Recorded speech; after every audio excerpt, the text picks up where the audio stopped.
आज के इस वीडियो में हम बात करने वाले हैं डिफ्यूज़न के बारे में कि डिफ्यूज़न किनको कहा जाता है, डिफ्यूज़न का मतलब क्या होता है और डिफ्यूज़न क्या होता है और इनका डिफिनेशन क्या होता है और diffusion in gas, diffusion in liquid, diffusion in solid में डिफ्यूज़न कैसे होता है। एट फर्स्ट हम समझेंगे कि डिफ्यूज़न क्या होता है। हम लोग घर में बनाते होंगे शरबत, दैट मीन्स सॉल्यूशन। शरबत इज सॉल्यूशन, शुगर और वाटर सॉल्यूशन इज कॉल्ड शरबत। तो इसमें हम लोग देखते हैं कि हमारा जो शुगर होता है जब उसको वाटर में डिजॉल्व करते हैं तो कम्प्लीटली डिजॉल्व होता है। ऐसा क्यों होता है? ऐसा होने का कारण है कि शुगर का जो पार्टिकल्स है वो पार्टिकल्स क्या होता है कि उनका जो क्रिस्टल होता है, पार्टिकल का जो होता है क्रिस्टल, वो होता है सेपरेट। इस चीज़ को हम पिछले ही वीडियो में कई बार जिक्र किए हैं। और वो पार्टिकल क्या होता है, कम्प्लीटली यूनिफॉर्मली वाटर में डिजॉल्व हो जाता है। ये हमारा डिफ्यूज़न के प्रोसेस की वजह से होता है। मतलब कि जितना ही पार्टिकल होता है शुगर का वो कम्प्लीटली क्या होता है, वाटर के पार्टिकल के बीच जो स्पेस है उस स्पेस के बीच आकर के फिक्स हो जाता है। तो हम समझते हैं कि हमारा जो शुगर पार्टिकल्स है वो कम्प्लीटली वाटर में डिज़ोल्व हो गया है, कम्प्लीटली मिक्स हो गया है। इसी तरीक़े से अगर एक सब्सटेंस दूसरे सब्सटेंस में कम्प्लीटली मिक्स हो जाए, यूनिफॉर्मली मिक्स हो जाए, तो उन्हें हम कहते हैं डिफ्यूज़न। जैसे फॉर एग्जांपल सपोज दैट एक कमरा है, एक घर है। उस घर में हमारे पास में एक सिलेंडर है, गैस का सिलेंडर है, और उस सिलेंडर से क्या किया, हम गैस को ओपन कर दिए, खोल दिए। तो गैस क्या होगा, कम्प्लीटली हमारा जो सराउंडिंग्स है, हमारा जो रूम है, उस रूम में मिक्स हो जाएगा। मतलब कि रूम के अंदर भी गैस है, एयर, जो कि हमको दिखाई नहीं पड़ता है। इनका कारण क्या है कि एयर होता है कलरलेस, और कोई भी कलरलेस सब्सटेंस जो होते हैं, जो चीज़ें होती हैं, हमें उनका कोई भी कलर दिखाई नहीं पड़ता है। लेकिन जैसे ही हम लोग गैस को रिलीज़ करते हैं सिलेंडर से, और पूरा का पूरा गैस क्या होता है, कम्प्लीटली रूम में फैल जाता है, और इसी तरह क्या होता है, हमारे एयर में मिक्स हो जाता है, मिल जाता है, इंटरमिक्सिंग ऑफ सब्सटेंस। ये होता है डिफ्यूज़न। तो अब हम लोग किधर आते हैं, डिफ्यूज़न के डिफिनेशन पर। फिर एक अच्छा सा एग्जाम्पल होगा, उनके बारे में भी करेंगे डिस्कस। तो diffusion is a process in which one substance is completely mixed in another substance due to movement of particles is called diffusion। मतलब कि डिफ्यूज़न एक प्रोसेस है जिसमें क्या होता है कि एक सब्सटेंस जो है दूसरे सब्सटेंस में कम्प्लीटली इंटरमिक्स हो जाता है, मिल जाता है। इस तरीके से मिल जाता है कि हम ये पहचान नहीं पाते हैं कि कौन क्या है। जैसे कि सपोज दैट अभी हम जिक्र किए कि वाटर में जब पानी को, मतलब वाटर में अगर हम लोग शुगर डिजॉल्व करते हैं तो कम्प्लीटली पानी में मिल जाता है। और जब एक अच्छा सा मतलब बन जाता है सॉल्यूशन, तो हम ये पहचान नहीं पाते हैं कि कौन वाटर है और कौन शुगर है। दोनों में कोई भी अंतर बिना टेस्ट किए हम लोग इस चीज़ को नहीं पहचान पाते हैं। तो इनका अर्थ क्या हुआ कि वाटर, हमारा जो शुगर था वाटर में कम्प्लीटली मिल गया, डिजॉल्व हो गया, मतलब कि डिफ्यूज़ हो गया। डिफ्यूज़न के प्रोसेस से ये हमारा जो होता है कम्प्लीटली प्रोसेसिंग ये होता है। तो डिफ्यूज़न एक प्रक्रिया है, एक प्रोसेस है, जिसकी वजह से एक सब्सटेंस जो है दूसरे सब्सटेंस में इंटरमिक्स कम्प्लीटली मिल जाता है उनके पार्टिकल्स में मूवमेंट की वजह से। इनका एक और एग्जांपल है अच्छा सा। तो सपोज दैट हमारे पास में एक गैस का जार है और दूसरा गैस का भी जार है, उसमें मेरा है ब्रोमीन गैस। और हम जानते हैं कि ब्रोमीन गैस का कलर होता है रेड ब्राउन कलर। और जब हम लोग उस ब्रोमीन गैस के ऊपर एयर वाले गैस को उल्टा जब रखते हैं, दैट मीन्स सपोज दैट ये हमारा ब्रोमीन गैस का सिलेंडर है, सपोज दैट, और इसके ऊपर जब हम लोग इस तरीक़ा से एयर वाले गैस को रखते हैं, एयर वाले गैस को मतलब कि उल्टा इसके ऊपर, इस पोजीशन के ऊपर, तो क्या देखते हैं कुछ देर के बाद हमारा जो एयर वाला पार्ट्स है वो हो जाता है रेड ब्राउन। इसका मतलब क्या होगा कि यहाँ पर जो हमारा जो ब्रोमीन है इनका कलर होता है रेड ब्राउन। अगर देखा जाए तो इनका जो वेट होता है ये इनसे ज़्यादा होता है। मतलब कि ब्रोमीन जो है वो क्या होता है, एयर से हैवी होता है, ठीक है। और साथ साथ इनका जो काइनेटिक एनर्जी है, मतलब कि ब्रोमीन के जो पार्टिकल्स हैं उनमें जो मूवमेंट होता है वो एयर के पार्टिकल से ज़्यादा होता है मूवमेंट।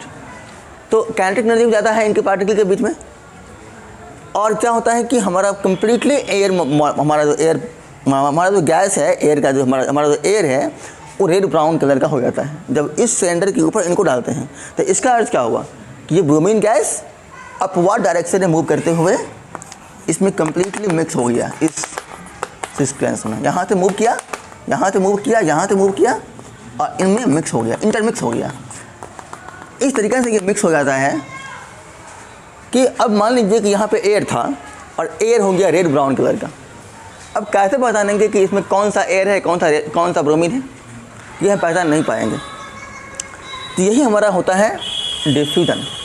डिफ्यूजन की वजह से ऐसे थे कि हम लोग देखे होंगे कभी कभी कि जब घर में खाना बनता है और जब खाना अच्छा बनता है तो उनकी महक, उनकी स्मेल जो है दूर से उनको उन्हें पहचान पाते हैं। ऐसा क्यों होता है कि ये भी होता है एक डिफ्यूजन के प्रोसेस की वजह से, क्योंकि हमारा जो खाना, जो फूडिंग होता है, जब गर्म होता है फूडिंग या जब खाना बन रहा होता है तो उनसे जो स्मेल निकलता है, particles of smell, that means gases, तो वो क्या होता है हमारे एयर में कम्प्लीटली इंटरमिक्स होने लगता है। क्योंकि वो भी क्या होता है कि मूवमेंट काफ़ी तेज़ी होता है, स्पीड से मूव करता है गैस का पार्टिकल्स, और हमारे एयर मॉलिक्यूल्स के बीच जो स्पेस है, जो जगह है, वहाँ पर अपना स्थान बना पाता है।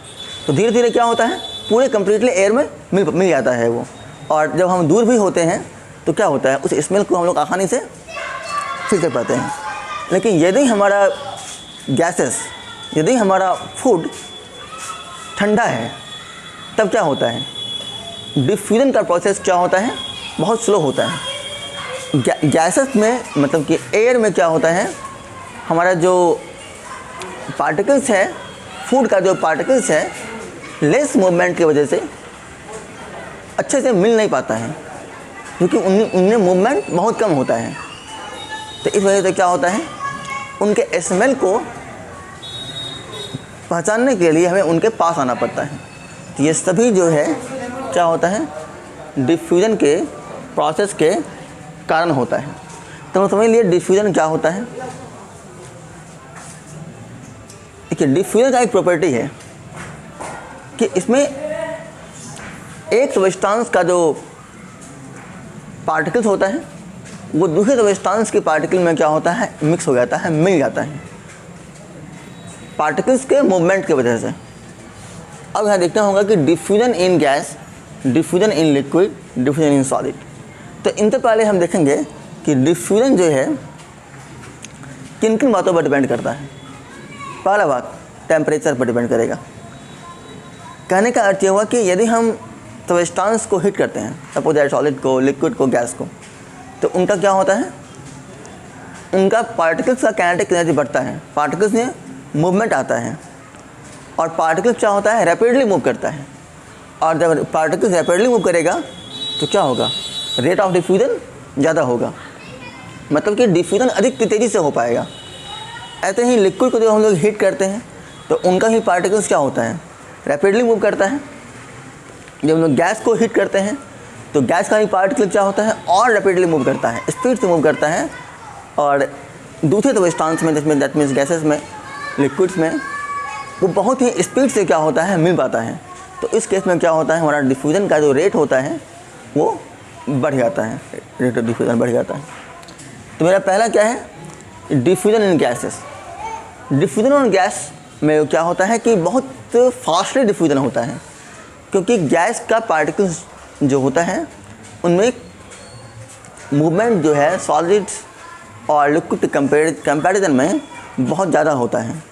और यही कारण है, जैसा कि अभी हम लोग पहले एग्जाम्पल दिए कि हमें अगरबत्ती का या फिर जो खाना बन रहा होता है उनका स्मेल जो है हमें दूर से ही हम उसको पहचान पाते हैं, हम उसको पहचान पाते हैं, क्योंकि वो गर्म होता है और वो अधिक से अधिक मतलब उनका जो पार्टिकल्स है उनमें मूवमेंट होता है हीट की वजह से, और वो अधिक से अधिक चारों ओर फैल पाता है। तो यही हमारा डिफ्यूजन है। अब मेरा है diffusion in liquid, diffusion in solid. Liquid में जो है क्या होता है, जो रेट होता है डिफ्यूजन का वो गैस से कम होता है और सॉलिड में सबसे कम होता है। तो लिक्विड में डिफ्यूजन का रेट गैस से कम कैसे होता है, क्योंकि हम जानते हैं कि लिक्विड जो सब्सटेंस होता है, जो हमारा जो लिक्विड है, वो उनका जो मॉलिक्यूल्स है वो क्या होता है, गैस के कंपैरिजन में होता है क्लोज, और गैस के कंपैरिजन में उनका पार्टिकल्स स्लोली मूव करता है। इस स्लोली मूवमेंट की वजह से क्या होता है, लिक्विड में डिफ्यूजन कम होता है। इनका रेट क्या होता है, कम होता है गैस की वजह से। और हमारा जो होता है सॉलिड, इनमें डिफ्यूजन सबसे कम होता है, रेयर। ये देखिए, सपोज दैट गैस का तो हम एग्जांपल दे दिए, लिक्विड का डिफ्यूजन हम लोग देखते होंगे, मछली जो है वह पानी में डिजॉल्व ऑक्सीजन को ही से ही ब्रीथिंग करती है, सांस लेती है और जीवित रहती है। तो मतलब ये हुआ कि लिक्विड में क्या है, ऑक्सीजन डिजॉल्व है, लिक्विड में ऑक्सीजन डिजॉल्व है। ऐसे ही क्या होता है कि लिक्विड में कार्बन डाइऑक्साइड भी डिजॉल्व होता है। तो ये सारा एग्जाम्पल है डिफ्यूजन इन लिक्विड का। अगला है डिफ्यूजन इन सॉलिड। ये कैसे होता है, ये बहुत ही होता है रेयर। सपोज दैट अगर हम यहाँ पर कुछ लिखे हैं तो इनको यदि हम लोग नहीं मिटाएं, इसको अभी हम, तो अगर इसको हम 5 दिन 7 दिन 8 दिन 4 दिन छोड़ दें तो ये क्या हो जाएगा, ये कम्प्लीटली रूप से मिट नहीं पाएगा ये। तो मतलब कि इसमें जो डिफ्यूजन होता है बहुत धीमा होता है, बहुत देर से होता है। इनके पार्टिकल्स जो होता है, इनके पार्टिकल के बीच बहुत स्लोली मोशन में जो है मिक्स हो पाता है, क्योंकि सॉलिड के पार्टिकल्स में क्या होता है, मूवमेंट नहीं होता है, बहुत ही लेस मूवमेंट होता है। और लेस मूवमेंट की वजह से क्या होता है, सॉलिड में जो डिफ्यूजन का रेट होता है वो बहुत ही ज़्यादा कम होता है। इस तरीके से आज के वीडियो में हम इस डिफ्यूजन का जो भी कंसेप्ट है उन्हें क्लियर कर दिए हैं, और जो भी प्रॉब्लम्स होगा उन्हें कमेंट करके कमेंट सेक्शन में पूछिएगा।